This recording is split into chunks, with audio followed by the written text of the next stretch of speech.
Welcome to the Ideas on Stage podcast, your regular insight into leadership communication. Hi, everyone. My name is Rose Bloomfield, and I'm so pleased to be connecting with you from Los Angeles, California, and with my dear colleague and friend, Phil Waknell, joining us from Paris. Today, we are going to be diving into some of the Phil that our clients don't know as well.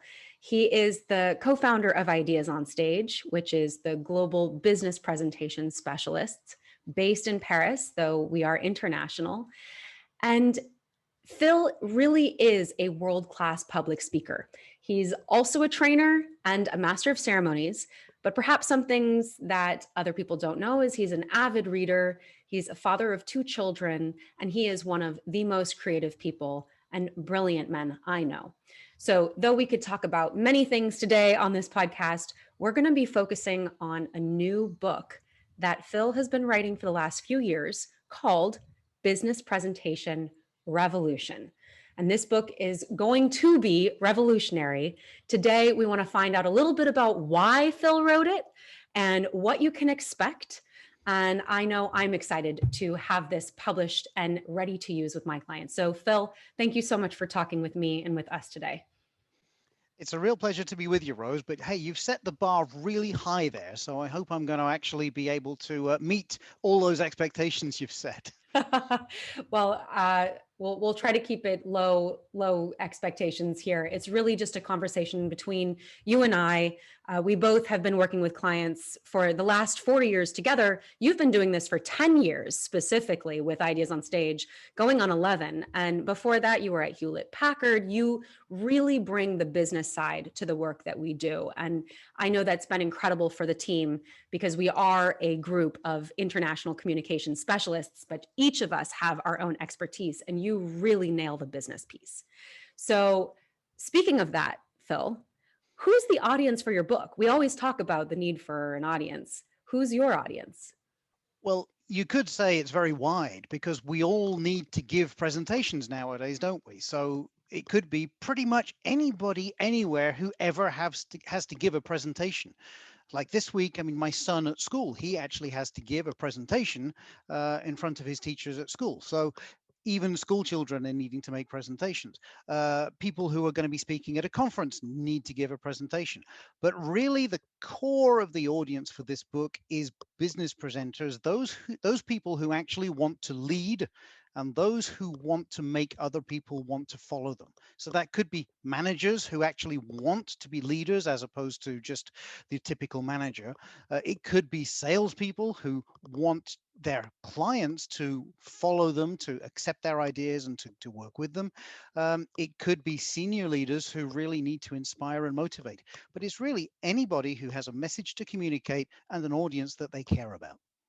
I know it to be true. And I know that when I was 18, 19 years old, I had been hired to speak at universities around our country here. So I started public speaking really young without any training.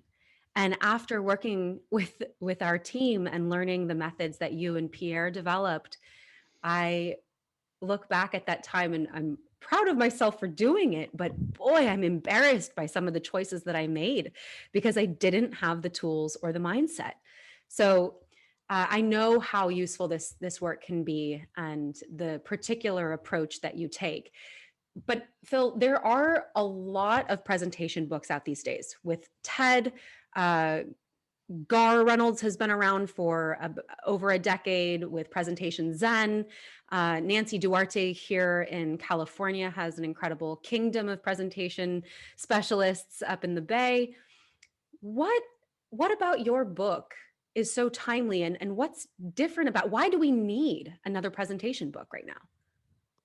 Well, it's a great question, Rose, actually, and it's one that I've asked myself over the years because I've been giving I don't know how many copies of books like Presentation Zen and Resonate and Slidology to my clients over the years, telling them, read this book, give this book to your colleagues, it will actually help. I have actually heard a number of people who said, yeah, but Presentation Zen, it's a great concept, but how do I apply that really to my business presentations? And sometimes they're caught between the idea of this wonderful visual Zen style and a business corporate template, and wondering how do I actually like square the circle and reconcile those two worlds. And sometimes they actually find it quite hard. Now, my approach has always been, well, you can apply presentations into business. And in fact, I remember working a few years ago with Gar Reynolds. This was one of my highlights of my career, was being in Japan with Gar, producing the Presentation Zen for Business training course, where we're actually really applying this to business. But equally, there are a lot of people who kind of, well, they don't buy all of that nice Japanese stuff, which is a shame because I love Japan and I love Presentation Zen. There are also a lot of people today, we're speaking in 2021, we've been in a situation of a pandemic for the last year, and people presenting online, well, that's exploded. So any presentation book today really has to refer to how to succeed, not just on stage, not just in a boardroom, but in online presentations. And equally, if we think about this, I mean, some of these great books have actually been around for quite some time. TED has been around for a long time.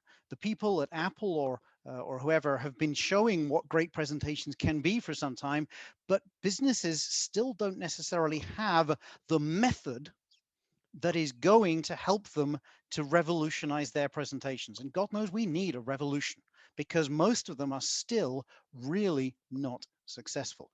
So what we came up with at Ideas on Stage was a set of methods, which we're calling P-Score, or the presentation score method, which will enable anybody to follow some simple steps and produce a great presentation in any situation, but more particularly in a business situation. And so we believe we've actually got not just an approach, but an actual clear, simple to follow method, which has been proven with thousands of presentations, works very well with our clients. It's one I use myself, and I really wanted to try to bring this to as many people as possible, because presentations, communications, online meetings are still broken. And if we can do something about that, then frankly, that'll be a small way to change the world for the better. I totally agree. And I think it's worth highlighting this piece of for business professionals and for all of us doing our work now at home. As you can see, I'm in my home right now, as are you. And the idea isn't to try to replicate some perfect produced presentation that looks like it's in a studio necessarily. If it's basically, I want people and listeners to know that you can pick and choose also what makes most sense to apply to each presentation.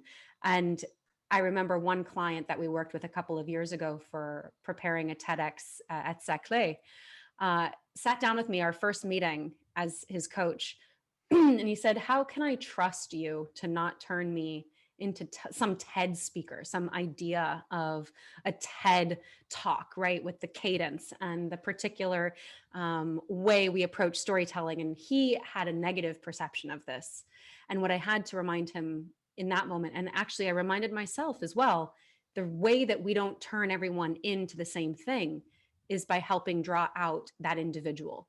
And that person sets the tone, their message creates the shape, and then the audience is what really brings it home. And so everything is tailored to be really specific. And you don't have to be some perfectly produced TED talk in every presentation. Just for listeners to get a sense of that, if you get the business presentation revolution and bring that home with you, it doesn't mean you're going to turn into every other presenter. I mean, I couldn't agree more, Rose. I mean, really, one of the key revolutions that I'm putting forward in this book is don't aim for perfection, aim for connection. And you can only do that by being human, by being imperfect, by being authentic, by being yourself. There is no such thing as the perfect presentation. It's been said like there are always three presentations. There's the one you plan to give, there's the one you actually gave, and then there's the one you think you probably should have given. Uh, and that's always the case. I've never yet given a perfect presentation, but I don't think perfection exists. But I've made a connection with a lot of people, and that actually makes the difference. You remember this because you were actually my coach for this TED talk that I did at TEDx Ackley a couple of years ago. The three magic ingredients of great presentations. The first one is the audience. It's always about them. It's about making it special for them. So that really conditions everything else that you do because it's a gift you prepare for them. The second magic ingredient is the speaker. It's you, it's yourself. It's about putting something personal of yourself into that talk, about showing your vulnerability, showing what you care about, and maybe some personal stories or something. But it's not about just being, I am this serious business person, I am like a business finance robot, and here are all of the numbers. It's got to be a little bit more personal than that, even in a business situation. And then, of course, the third magic ingredient is transformation. It's what change do you want to create in your audience? So it's all about them, and it's all about you making that change in them. So we don't want to be formatting people. We don't want anybody to be trying to be somebody else. I will always say, like Oscar Wilde said, be yourself. Everyone else is already taken. And I will say, nobody can be you better than you. What we just try to do is to create or to bring out the best of each individual. I am so glad you mentioned the connection versus perfection revolution. I think that is my favorite.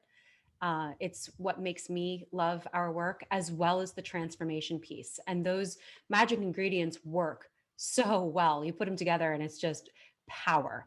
So, Phil, you shared a bit about who this book and the work we do is for. Business professionals specifically, but really everyone can benefit from knowing how to communicate publicly in a powerful and clear way. What I'd love to dig into is, now that you know how to communicate powerfully, now that you have this book and these tools to give an excellent transformative presentation, what does that actually give you in the end? What are the results of that? The results of getting other people to do and to feel what you want them to do and feel, and also what you want them to believe. It makes such a difference. If you are in sales, you're going to be doing a sales meeting. You may be making a presentation to a potential client. What do you want? You want them to sign a contract. You want to work with you. So there's an action and a feeling right there. How are they going to want to work with you? Well, because they believe that your services are going to be right for them, that they are going to be high quality, that they're going to be good value for money, and that you and your colleagues are going to be good people to work with. So that's all about transformation.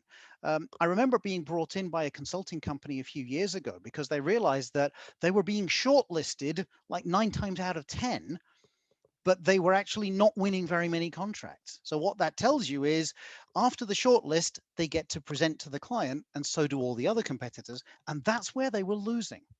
So they brought me and my colleagues in to try to help to make sure that they could succeed at that stage. And within a year or so, they ended up, well, basically crumbling under the weight of new business because they just couldn't stop winning, which was amazing. And most of that is down to them.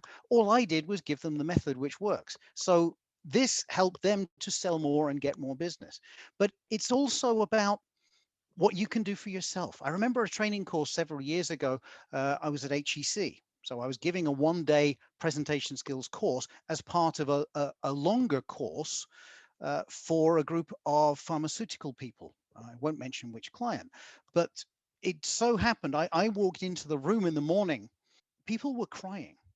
Now, they were crying before I arrived. This was not my fault. This was not my cause that was that bad. Okay. I don't think I've made people cry before. But I asked the course director what was going on, and he told me, well, this company has just announced a lot of job losses, and some of the people in the room are part of that. They've received their letter this morning. And they were still going to do the course, but they were clearly not in a good state of mind. So I started that day by explaining to them everything that you learned today about how to communicate, how to present, how to influence people will be very helpful in a sales meeting. It'll be very helpful in any internal meeting, in any kind of presentation you give. It will also be extremely helpful in a job interview. So I know that some of you have got some bad news today. Today is not for your company. Today is for you, and you will gain from it. And that was where I saw people kind of like looking up Yeah. and thinking, okay, I'm investing in myself. Yeah. And this is the key point about presentation skill. It's an investment not only in your own business results by getting people to do what you want them to do and to feel motivated and inspired and warm and trusting and confident, etc., but it's also about investing in you. Because if you're in an interview and you get the interviewer to want to hire you for that position, to believe that you are a great fit and that you will succeed, well, then you're more likely to get ahead.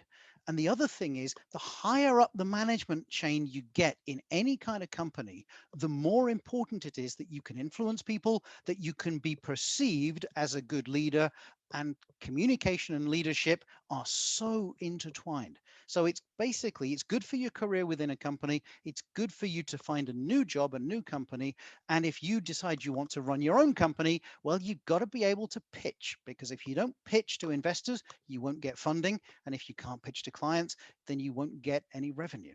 So it's so important to be able to present no matter what kind of job you actually do. I fully agree. And something you touched on, Phil, there's, of course, the business reasons and being able to show up for your business needs, motivate a team, connect with your team. Then yes, the personal development piece, I think there's a little bit more there that we can tease out. We have clients that come to us, for instance, who are top of their game, VPs, execs, CEOs, who have gotten to their place of leadership mostly because of their skills and their relationship building skills and expertise in their industry. But they will still come to us because there are nerves or a sense of imposter syndrome, particularly very rampant for women in leadership positions. It's something that men deal with as well, but there's just an uptick due to some historical factors as well for women in leadership. And I work with leaders and CEOs as well as startup entrepreneurs around developing our inner confidence, recognizing the inner critic, getting clear about what blocks us, where the shame comes in, embarrassment. Why are we so deathly afraid of public speaking? If this is so gosh darn important, how do we break that barrier? So not only do we have methods that we use to help create and fill in the presentation experience, we also work on that individual journey between where we are now and what it feels like to be comfortable and relaxed and confident when we are communicating. And that does take a certain level of personal acceptance. And the funny thing is, by falling in love with our audience and really getting that the presentation is for them, we get out of ourselves enough to be in our body. It's a paradox. And that personal journey is something that also will keep our clients coming back, because they may have been able to achieve the ability to, continuously win in their sales presentation. But now this is about them and how good can I feel when I'm showing up in my position at work and I need to speak in front of 20,000 employees. I just helped a VP up in Canada prepare a 4-minute talk for her global summit for 20,000 internal audience members. And this audience depends upon each one of these small talks being for them to be able to motivate for the next year of their business. This talk better well be something connected from the speaker standpoint, where they're connected to themselves, they're connected to their message, and they're connected to also the opportunity at hand for their audience. So there's a lot there, and it's a bit of a kaleidoscope and spiraling in as we work with speakers on developing skills. So there really is no better time than now to be investing in how to give a transformative presentation. And I know these 5 revolutions are exceptional for an approach. Phil, I did share in the beginning of our chat that you are one of the most creative people I know. And I really, really believe that. Like that. I think it's the orange shirt that does it, right? Yeah, nice try. I don't think so. I actually believe there are some ingredients that make you this way, including aspects of who you are. We each have a personality. We each came in with gifts, but you really feed yourself a lot. Before I ask you a question about really why you wrote this book, can I just say you read a lot. Was there a particular type of reading that you did that you feel has influenced your creativity more than others? Or is it just, I believe that's something that makes you who you are. What do you like to read? Obviously, I ought to be saying some of the key influencer business books like uh, Dale Carnegie's How to Win Friends and Influence People, which I strongly recommend anyone read. I think it like 70, 80 years on or so, it's still a really, really important book. And the books we've already mentioned, Gar Reynolds' books, Nancy Duarte's books, John Medina, and Brain Rules. All of these are really useful and really important when it comes to business communication. But what's probably influenced me and my style of writing and my style of creativity is probably fantasy, to be honest. Now, not necessarily all of the like science fiction stuff, but more fantasy. I'm a big fan, for example, of Terry Pratchett. I love the Discworld. Have you ever read the Discworld novels? No, no, I think I need to. There are a few sci-fi fantasy books that I need to read, and I feel like I'm having my childhood now in my 30s. Well, that's actually not a bad time to be having it, to be fair, because there's a child inside all of us. But for me, fantasy is not childish. It's not kid stuff. I mean, I was watching a Harry Potter movie last night, and if you watch the later Harry Potter movies or read those Those books, are scary. They are they are dark. definitely not for kids. Um, but there's nothing wrong with that. I mean, Terry Pratchett himself was quoted, I think, as saying that there is no point writing children's fiction for 12-year-olds because 12-year-olds want to read grown-up stuff. And so he would write books, not for kids. He would write books for grown-ups, but which would make them laugh. But while making them laugh, would keep their attention and would make them think.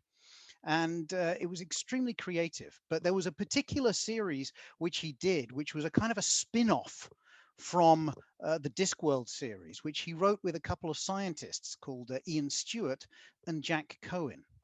And this was called The Science of Discworld. And there are actually 4 books in that series. That's how successful it was. But what he did with that is they would basically tell a story. So this would be like odd numbered chapters. So chapter 1, chapter 3, chapter 5 would be the wizards of Unseen University doing something crazy. For example, creating a world within their university. They actually created a kind of a globe shaped world, like they called it round world. It was actually the earth. And they would be doing things with it, and there would be strange experiments and this, that, and the other. And then on the even numbered chapters, that's where Ian Stewart and Jack Cohen, the scientists, would be explaining some of the science behind that.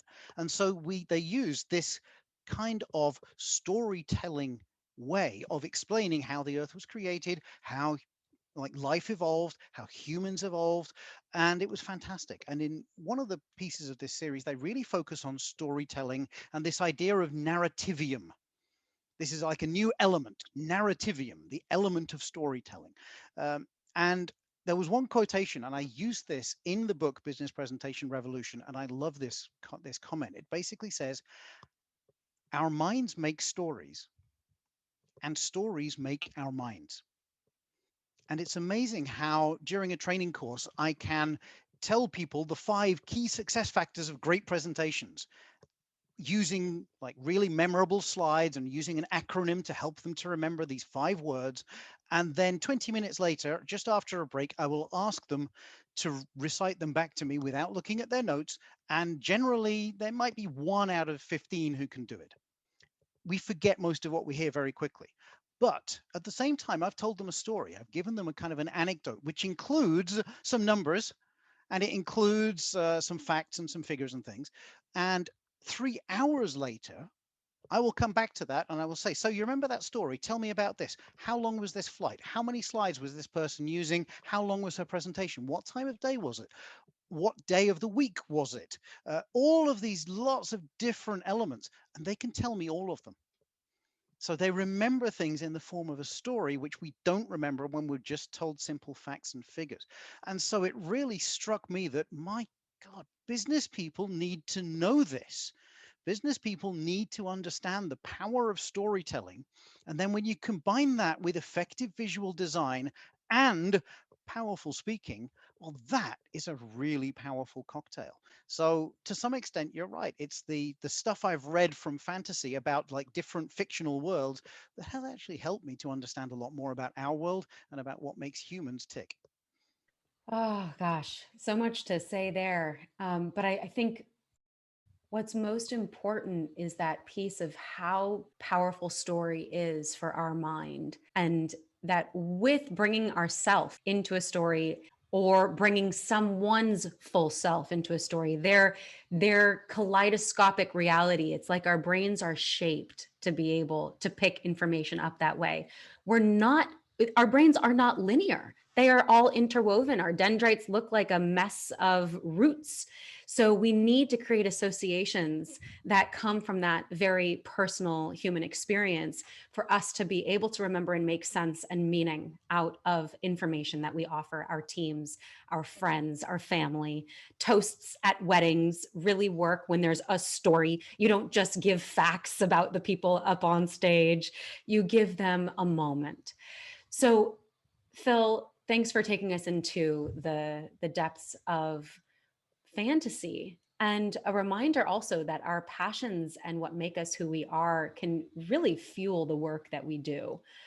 Um, I want to ask you, being this creative individual and someone who's been in business, what makes you so passionate about presentation?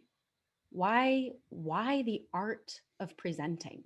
Because I know I had a bias around that. It seemed in some way, even just the word superficial, to present, right? It seems so appearance oriented. But I know better today than that. And I want to ask you, what do you feel so passionate about regarding presentations that you would write a book and have a business around it?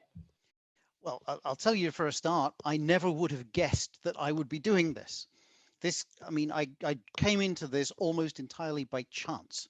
So there's possibly a couple of like stories I could tell you about this. And I think the first one happened probably back in, I guess it was about 2007 or something like that. And it was in London. I was visiting together with Pierre, so Pierre Morsat, with whom later on I would co-found Ideas on Stage, but back then we were just friends. And we were in London together, and we were in Tower Records in Piccadilly Circus. And he took me upstairs and he said, I'm looking for a book. So we went to the book section and he found this book. And it was a book on presentations. And it was Presentation Zen. And he was, this is fantastic. I've been looking for this book for a while. And I was thinking at the time, why would you want to buy a book on presentations? I mean, we all present, we all know how to present. He was a senior business consultant at the time. I was like sales director. We knew we all present, we all knew how to present. And so I thought, why would anyone buy a book about presentations? It's like buying a book about breathing. Why would you bother buying a book about breathing? Actually, you probably should buy a book about breathing. But it's one of those things you think we all do it, and we should know how to do it well, but we don't, just like with breathing. Fast forward a few years, so a couple of years after that, and a couple of things happened. One is, while I was at HP, I remember seeing a presentation given at a really big customer event. We had customers from all over Europe there, and one of the VPs from America came over. It was Bruce Dahlgren came over, and he was giving the keynote speech that day, and all about printing in offices and things like that. And this was not using the HP corporate template. This was not your typical PowerPoint presentation. It kind of used like sketches and doodles and things moving around the screen. Like I remember vividly a picture like a floor plan of an office in black and white sketch with people moving around, going to a printer, going to a copier, and things like copier breaking down, people having to go to another printer and things like that. And I remember this presentation, not just what was on the screen and what was not on the screen, because there was no text, there were no bullet points. It was just easy to follow. And we could listen to what Bruce was saying at the time while watching this fabulous presentation. And I remember all of the sales reps I was with at the time, everyone was saying, God, can we get those slides? We never actually did, but that really showed me, wow, presentations can and should be absolutely amazing. And it kind of got me thinking a little bit. Same year, so 2009, several other things happened. Firstly, I was doing an executive MBA at the time at HEC, the #1 European business school.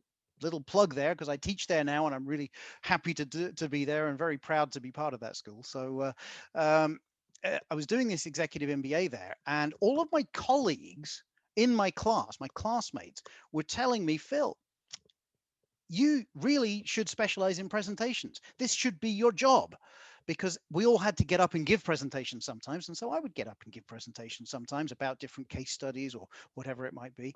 And people would say, but I mean, you should specialize in this. I said, look, I'm a sales director. This is what I do for a living. And they said, no, you should train other people to present that way. And we would be clients. And then at the same time, Pierre, on his side, he was working with Yann Arthus-Bertrand on his 2009 TED Talk. And after that was a great success. Pierre and I arranged to meet. We didn't see each other very often at the time, but we arranged to meet. He wanted to share with me that he wanted to start a presentation design company, and would I be interested in advising, joining, whatever.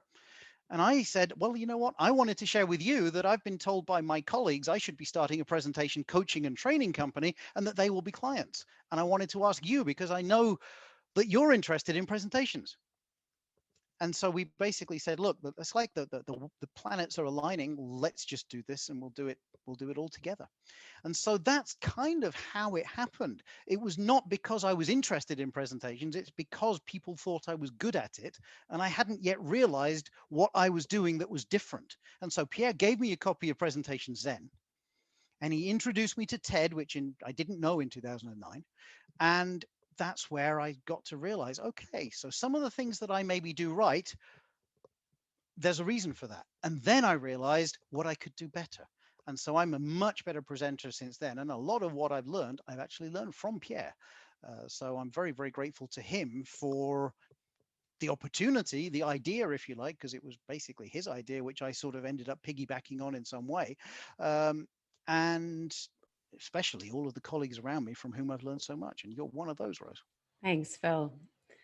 I love stories of how people fell into the work that they're doing. It's always so interesting to see how they got there. And what a moment for you both to recognize a shared desire, but through such different means. And I know how many people have benefited from this work and the fact that you have brought your skill sets together. We don't have time in this episode to go into the 5 revolutions that you propose in Business Presentation Revolution, the book. I must ask, when can we buy this book, Phil? When can we see the book? Well, I've been writing it for quite some time. I mean, partly this is procrastination on my part. I'm a master procrastinator. Partly it's that clients just don't leave me very much time to be going away and writing. And partly it just, I keep going back and rewriting bits because it needs to be updated. Like I've been rewriting it this year to be making sure it's completely relevant for a Zoom generation. But I've set a date, and it's going to be launched on July 14th, 2021.